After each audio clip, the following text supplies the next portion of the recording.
السلام عليكم. ده ملخص الحلقة الرابعة من مسلسل عيناك كالبحر الأسود والجزء الأول، واللي بيبتدي لما محمد قرر إنه يطلب إيد جونش للجواز قدام العيلة كلها علشان يكونوا شاهدين على موافقتها، وبيقول لها تقبلي تتجوزيني؟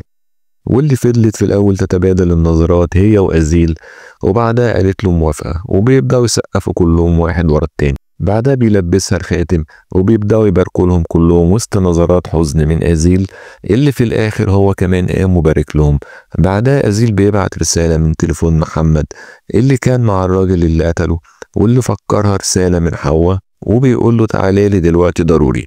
وبيقوم محمد يستأذن منهم ويروح، واللي بيتفاجئ أزيل بمحمد هو اللي جايله، وإن محمد هو ورا كل اللي بيحصل، وهو اللي بينقل البضاعة على سفينة أبوه، وهو الخاين اللي أبوه بيدور عليه. وبيفضل أزيل يبصله وهو مش مصدق نفسه. وهنا محمد مسك المسدس وبينزلوا هما الاتنين من العربيات، وبيقول له محمد انت ايه اللي جابك هنا؟ قال له أزيل انا اللي بعتلك رسالة مش حواء. قال له محمد خد بعضك وامشي من هنا وانسى اللي شفته خالص احسن لك، ودي فرصة ليك. قال له أزيل ازاي قدرت تعمل كده؟ ازاي طوعك قلبك انك تخون عيلتك يا خسيس؟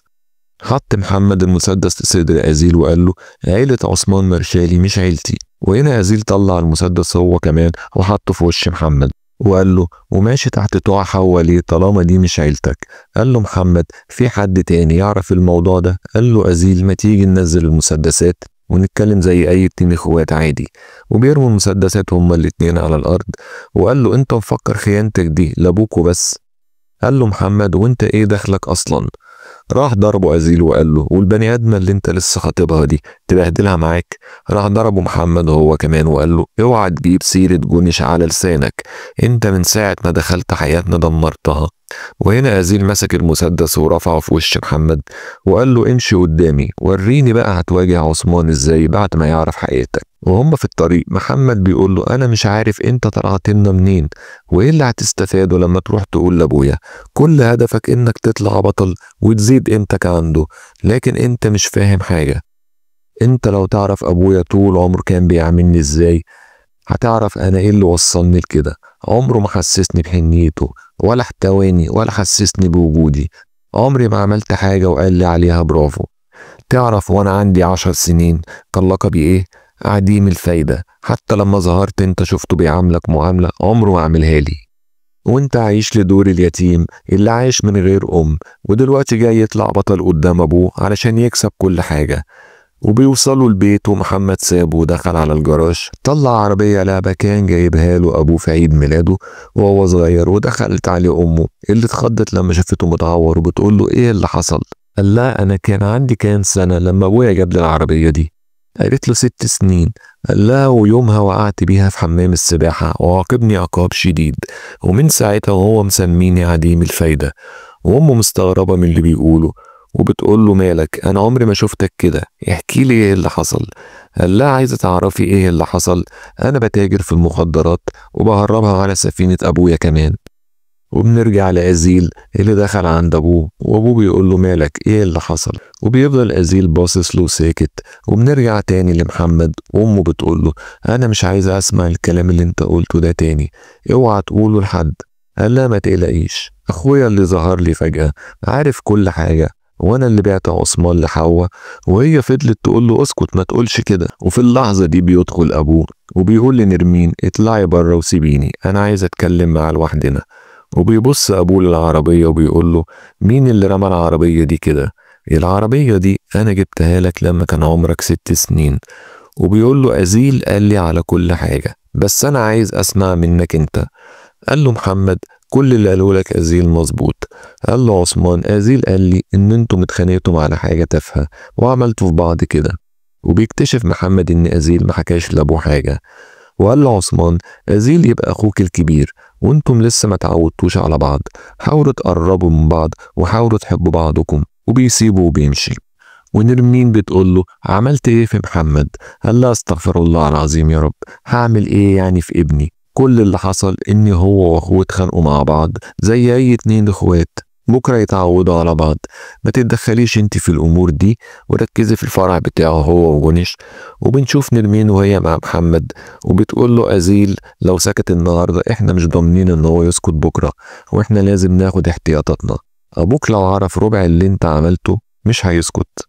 قال لا مش عايزك تقلقي، أنا بس حكيتلك علشان انت غالية عندي. قالت له الأمهات موجودين علشان يداروا عيوب عيالهم. وبنروح لأزيل ودورسون وبيسألوا انت مش بتحكي لي حاجة ليه؟ ما قلتليش ايه اللي حصل بينك وبين محمد؟ ما قلتليش انت ناوي تعمل ايه مع حواء؟ قال له أزيل لو بتعزني صحيح اصبر عليا شوية وما تسألنيش عن اي حاجة دلوقتي. قال له أنا صابر عليك من ساعة ما أمنا اتقتلت، وأنا شايفك مش ناوي تعمل حاجة مع حواء. أنا بقى هعمل اللي كان لازم نعمله من زمان. وبيسيبه وبينزل وبيحاول يلحقوا أزيل، لكن دورس ركب تاكس ومشى وبيروح ورا أزيل. وبنروح لمحمد اللي راح لحواء واللي بتقول له أنت ليه ما خلصتش على أزيل؟ قال لها أزيل عرف خيانتي لأبويا. قالت له بس واضح إن هو ما حكالوش حاجة، بدليل إن أنت واقف قدامي ساق سليم. بس اللي زي أزيل لو فضل عايش هيكبر بسرعة. وبنروح لدورسون اللي وصل عند حواء وبيفضل واقف مستنيها، وشوية بيشوفها وهي نازلة.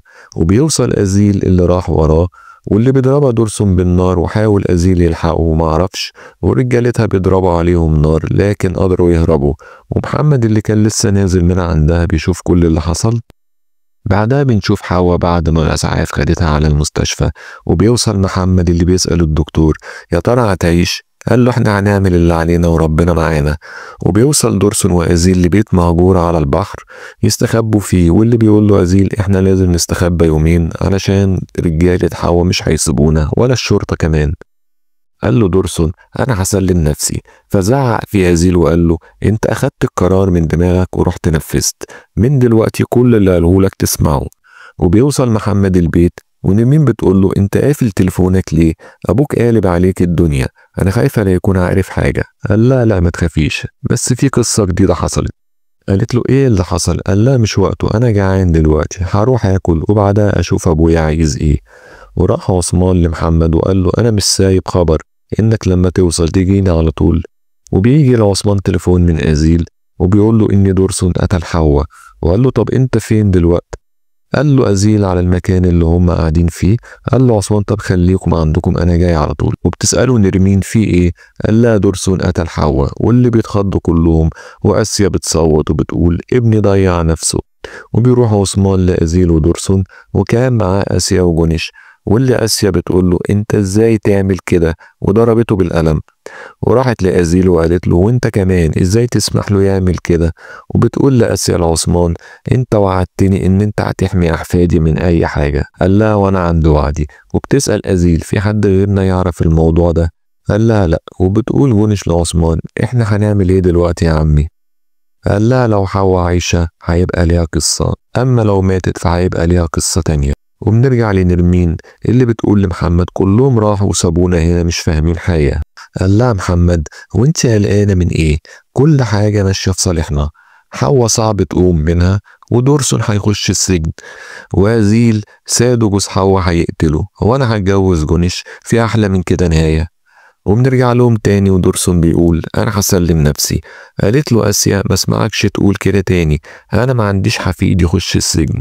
فجونش بتقول لدورسون يعني وانت بتضربها بالنار جاء أزيل حاول يرفع ايدك بس الطلقة طلعت وجت فيها؟ قال لها ايوه.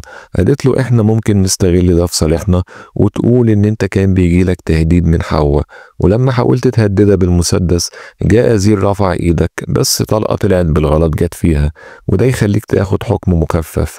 وبيجي جناني وبيقول لعثمان ايه الاخبار؟ قال له حواء لسه في العمليات وبيقولوا حالتها خطر. وبيتفاجئوا ان أزيل قام مشى، واللي دورسون بيقول اكيد راح يسلم نفسه بدالي. وبيروح وراه دورسون ومعاه جونش، وفعلا بيوصل أزيل لمركز الشرطة، واللي دخل وبيقول انا عايز اعترف بجريمة قتل. قال له الضابط قتلت مين؟ قال له قتلت واحدة اسمها حواء خانو بس مش عارف ماتت ولا لا. وعطاه ورقة وقال له اكتب كل اعترافاتك. وشوية وبيوصل دورسون مع جونش لمركز الشرطة، وبتدخل جونش للضابط وبتقول له أنا محامية عن أزيل. في اللحظة دي دخل دورسون وقال أنا اللي قتلت حواء مش أزيل، واللي بيأمر الضابط إن هم يطلعوه بره. وبنروح لساد وجوز حواء، واللي أخد ساعة إذن من السجن علشان يروح يطمن على حواء، وبيسأله الدكتور عليها. قال له إحنا عملنا العملية وهي دلوقتي في العناية المركزة، بس لسه الحالة مش مستقرة. وبتنتهي الحلقة على كده. أتمنى تكون نالت رضاكم، وأتمنى تشتركوا في القناة علشان يوصلكم كل جديد، وما تنسونيش بلايك وشير. سلام.